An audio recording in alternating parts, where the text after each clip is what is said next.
Good morning, adventurers. My name is Ben, and welcome to a morning show where I sit around, drink some tea, and talk about D&D. First up for D&D today, we have the I Can Fix It mug with the backwards tape measure that I have not yet fixed, but that's okay. And inside of it, we have some Tension Tamer from Celestial Seasonings. It's a really, really fantastic tea to just kind of have on hand. It's a good, like, neutral kind of later evening tea. But my brain hurts because I spent a lot of time in dusty rooms today. So we're going to hope that this helps me out a little bit. It probably won't, but it'll give me some hydration if nothing else. Before we get into what we're going to be actually talking about today, I have a couple of things I want to cover real quick. One, I'm sorry, for some reason my thumbnails are not working the way that they're supposed to. If you look back at the rest of season 4 here, they all have themed identical-ish thumbnails. For some reason, the last two have not worked, so hopefully this one works. If it doesn't, let me know.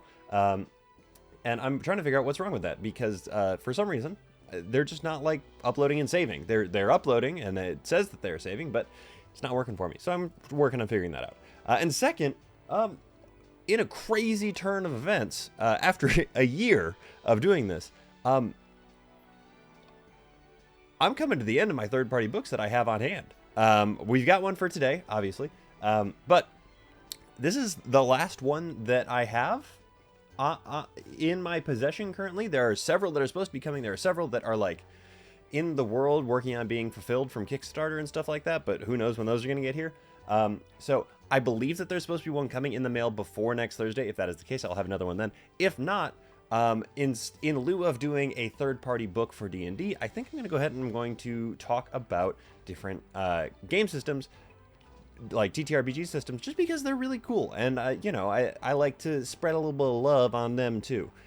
So if next Thursday comes around and you see me talking about Monster Hearts or Ark or Wander Home or something like that, that's why. Just wanted to go ahead and head that one off here. But, like I said, we will cross that bridge when we get to it. But now actually getting into what we were talking about today, we are talking about, here we go, the Dungeons of Drakkenheim campaign guide. Campaign module, I guess, technically, / guide. This, if you are unaware of what this is the book that is published by the Dungeon Dudes, a channel on YouTube, who make some really amazing D&D content, and I do highly recommend going and checking them out. They make some of the best, most comprehensive, guides to things. I have been watching their stuff for slightly less time than I have been playing D&D. I found them early on in my D&D career, probably within the first 6 months, and then for the several years since then, I've kept up with their stuff pretty heavily because they do some really amazing content. But they also run a campaign off of their YouTube channel, and it is called the Dungeons of Drakkenheim. They have a very specific sort of style. It's some kind of weird, odd blend of old school and new school that I think is really pretty cool. I am really bad about actually keeping up with their stuff. I need to get better at it, but I do recommend going and checking them out. But what we were talking about today is this here book, because it's really pretty cool, all things considered. I think, because I think it's really cool when we get to see online campaigns turn into actual books. I have a Venture Maiden's book somewhere out in the ether right now. It will be coming in at some point, and I've talked about the Tal'Dorei campaign guide. I've talked about Wildmount. I think it's really cool when we get to see these kind of things actually come to fruition. So this here is somebody's dream. It's a lot of people's dream, actually, in my hands, and so I'm really excited to get to talk to you guys about it today. So let's go ahead and let's crack this bad boy open. I am not going to be doing as extensive of a review, I guess, as I normally do, because I don't want to ruin the campaign. Most of my third-party books are supplement books as opposed to campaign books. I have had a couple of campaign books, and I have avoided talking about the actual, story and, the plot of the story, because I want people to be able to experience that story if it is something that they are interested in doing. But we're going to go ahead and we're going to, we're going to go over what we can, really, in this thing, because it is majority campaign guide. It's got a lot of really great stuff in. So let's go ahead and let's just sort of run through real quick, as we always do with the table of contents. Chapter 1 is the introduction to Drakkenheim. Chapter 2, running the campaign. Chapter 3, factions. Chapter 4, Emberwood Village. Chapter 5, exploring Drakkenheim. And Chapter 6, outside the walls, which includes a bunch of subsections for different locations outside of the walls. Then Chapter 7 is the inside of the walls, where it then contains a bunch of different places that are inside of the walls. Chapter 8 is faction strongholds, because factions are a major part of this particular book. Chapter 9, Castle Draken, which is exactly what you would expect it to be. And Chapter 10, the fate of Drakkenheim. And then there are different appendices. A is monsters, B is NPCs, C is contamination. I don't know why my brain wasn't letting me read that word. D is delirium, magic, and spells. E is the world of Drakkenheim, and F is character backgrounds. So let's go ahead and let's just sort of let's start and see where we kind of end up with this one. So the introduction to Drakkenheim is actually a very, very interesting introduction. It covers a lot of the lore surrounding why their city is the way it is. And you might be asking, well, what is the way that it is? I'm so glad you asked. Allow me to elaborate here a little bit. Drakkenheim is obviously an original creation, but it is a city in ruin. It was struck by meteors and destroyed, resulting in it becoming just sort of an abandoned ruin that was quickly populated by different warring factions that are battling to sort of take over the place. It is filled with contamination, filled with this mysterious mineral, and it is a really just sort of breeding ground for this fascinating kind of eldritch horror / political intrigue / potentially like combat based game, if that is what you were looking for. Honestly, it is reminiscent of if there were this kind of thing in Last of Us. It's reminiscent of the way that The Walking Dead works in some ways, where people are kind of working together, but they're not really working together. So it's a really, really interesting setting. And so if you take nothing else from what I'm saying here, I am saying that this is a really unique kind of setting that is actually really well, it's really well written. I don't know why I threw actually in there. It's actually incredibly written. It is well laid out, and it gives you a really, really interesting perspective on what a ruined city can look like. So if you are interested in that, this is a good book for you, because it is a campaign guide. It walks you through an adventure from levels 1 through 13. That's a pretty wide stretch there, running your way all the way through this game. Now, one of my favorite things that it does in this is it has what is effectively a prologue. It gives you the option of starting at level 1 or level 3. Level 3 has you essentially just arriving at this village that is outside of Drakkenheim, whereas level 1 has you on a separate sort of plot hook that will eventually lead you into that town. So if you are running for a newer table, or people who are like really, really unsure of their classes for some reason, you can start out at level 1. If you have people who are relatively confident, relatively competent, you can go ahead and you can kick them off at level 3 without losing anything from the story necessarily. The level 1ers might discover some kind of important NPCs as they go through here, as some of the adventure hooks early on are things that have to do with factions, things that have to do with supply runs and stuff like that. So you might get a little bit more story if you start at level 1, but you aren't really missing anything if you start at level 3, which I think is a really, really cool way to do it. But anyway, jumping back to our introduction to Drakkenheim as a whole. That was me sort of rambling on and going off on a tangent about how the adventure is actually set up. In this first chapter here, they give you some really, really good bullet point information almost. It is like single paragraphs of the campaign overview, exploration, interaction, combat, as well as delirium, which is the strange mineral that is a part of this interesting kind of world. It is wildly, wildly valuable, and again, is something that people are fighting over inside of the city because it is sort of scattered throughout. It is something as well that is known to sort of induce madness and transformation on people, but it's still wildly valuable. So, like, it's a really interesting, like, piece of the local economy to be able to play around with in any way that you want. In addition, there is a note on how it is a broken realm, note on the rival factions, including brief overviews of all of those factions, what the haze is, which is a really fascinating thing. It is something that makes life a lot harder. You gain no benefit from taking a long rest while you are in the haze. You can take that long rest, but the haze is gonna stop you from actually gaining the benefits of resting, which is wild. Contamination is specifically about the eldritch contamination, like the magical contamination that seeps into your body. That's also listed in here.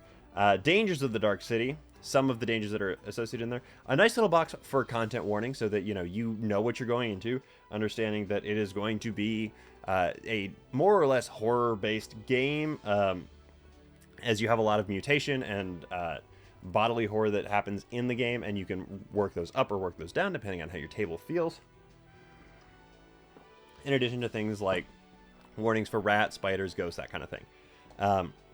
There is a quick overview of character creation, character relationships, and a very, very brief run through of explaining how the original campaign can be worked in. The original campaign being what it is that they went ahead and did on their original show. One of my favorite things actually comes in chapter 2 here, with this here adventure flowchart laid out so well. It starts up at 1st level and it comes all the way down to 13th level, 12th level. You become 13th level at the end of it, I guess, technically.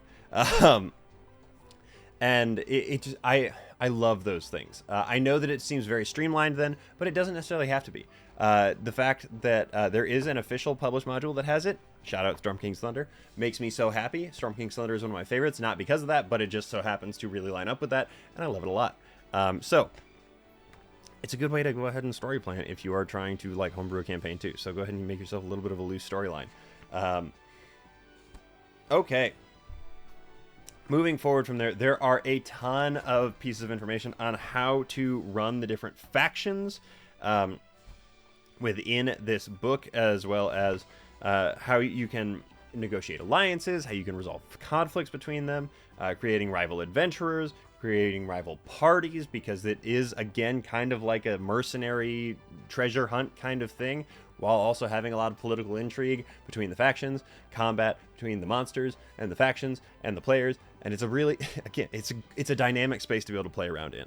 And then we get into the actual, like, meat of the story. It is the walkthrough from being little baby adventurers all the way up to the very, very end of the campaign. And so it is something that is, I'm not going to go into, because again, I don't want to spoil the story for you if you are planning on running this or you are in it or something like that. But it is a very interesting story. Not really all that much like something that we have from Wizards so far, which makes it a cool, unique kind of piece to have so that you can reference and potentially build your own stories around it or involving it or use it as a basis for something else. And so I highly recommend that. But let's go ahead and let's jump towards the back here where we can find, oh my gosh, nope, I'm in chapter 10. I need to keep going. Appendix A, we've got some monsters in here. A lot of these monsters are individuals that have been transformed via the contamination that is contained within Drakkenheim, which is a really, really fascinating thing, because it means that you can have them mixed in with your normal monsters from 5e, or if you are running a separate campaign, you can have them like slowly transform into these different monsters as the campaign goes on, if you are running into a lot of the same type of creature, which I think is a really, really good mechanic to just kind of toss in there. I love evolving enemies, personally. I put them in a lot of my stuff, but highly recommend it.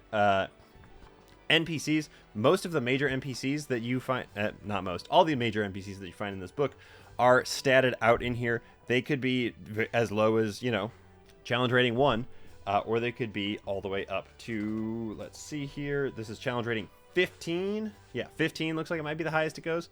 I really probably shouldn't have made a note of that, but that's okay. Which is really, really awesome.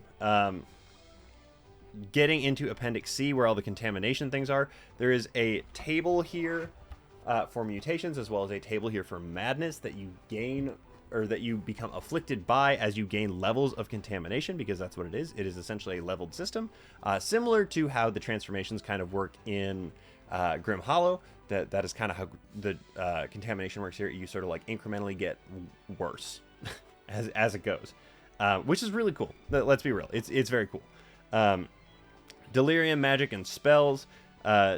It explains a lot of how delirium actually works, the uses for it, as well as a table here for the arcane anomalies that are associated with delirium.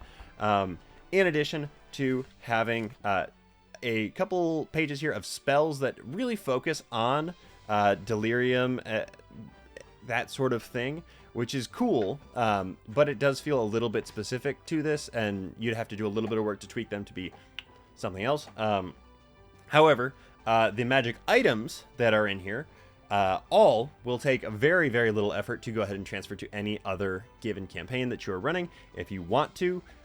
For example, while it does contain the words Arcane Anomaly and Delirium on this thing, the Comet Smasher, a weapon of any bludgeoning type that is very rare and requires attunement. The bludgeoning head of this weapon is made from a delirium crystal that crackles with arcane energies. There you go. When you hit a creature using this weapon, the target takes an extra 3d6 necrotic damage. When you roll a 20 on an attack made with this weapon, it unleashes an Arcane Anomaly. Roll twice on the table, choose either result. You just have to have the table handy, and you can just sort of like drop it with the actual weapon itself when you give it to the player, and it can be put in any campaign. If you don't want delirium to be a thing in your campaign, you just change that word to magical crystal thing, and you're done with it. It doesn't take a whole lot, which I think is really, really cool. Let's see. Keep pushing forward. There's a relics section in here, as well as the different seals that are associated with a lot of different factions, which is awesome. And then a final appendix on the world of Drakkenheim, which is really kind of the authors putting their final little touch on top of it. Their little final thank you, essentially, even though there is a section here that is thank you. It's just them sort of like capping everything off. And then, of course, where would we be without a full 2-page spread map of the city? It's so cool. It's so pretty. If you are listening instead of watching, it is this like deep purple kind of purple and gray kind of map that really sort of fits with the overall theme of this here book. So that is the Dungeons of Drakkenheim campaign guide by the Dungeon Dudes. I'm tapping on their logo right here. Again, I highly recommend going checking them out because they are really, really cool. And this is a fun campaign. I'm not through it. Where am I in it? I'm somewhere in the 20s. I can only intermittently sort of like get an episode in here or there while I'm trying to keep up with everything else that's going on, both in my life and the other shows that I am actually live on that I could be spoiled pretty heavily on. Granted, I have read this entire book, so, you know, there's not as much that happens that surprises me as much anymore, but it's a really cool campaign. They do a fantastic job. He does a great job running it. Highly recommend checking out this book. Because again, it's a cool realization of a dream that somebody had. And so I really like to support that just in general. So Dungeons of Drakkenheim, go check it out, both the show and the book. That is everything I have on that, which brings me to the shows that we have today. In no particular order on this here Thursday, we have Critical Role, Authors and Dragons, NADPOD, and LGBT D&D. Go check them out. Let them know that I sent you, because again, someday somebody's going to say something to me about it, and I'm going to think that it's funny, but until then, I'm going to keep asking you to do it. So that is everything I have to talk to you guys about today. So thank you so very much for making me part of your morning routine. I really do appreciate it, and thank you so much in particular to my patrons. You guys are the ones that make this show possible. If you're interested in becoming a patron, check out the link in the episode description of this here episode. But yeah, that is it. So with all that said, guys, don't forget, drink tea, play D&D, and keep on rolling.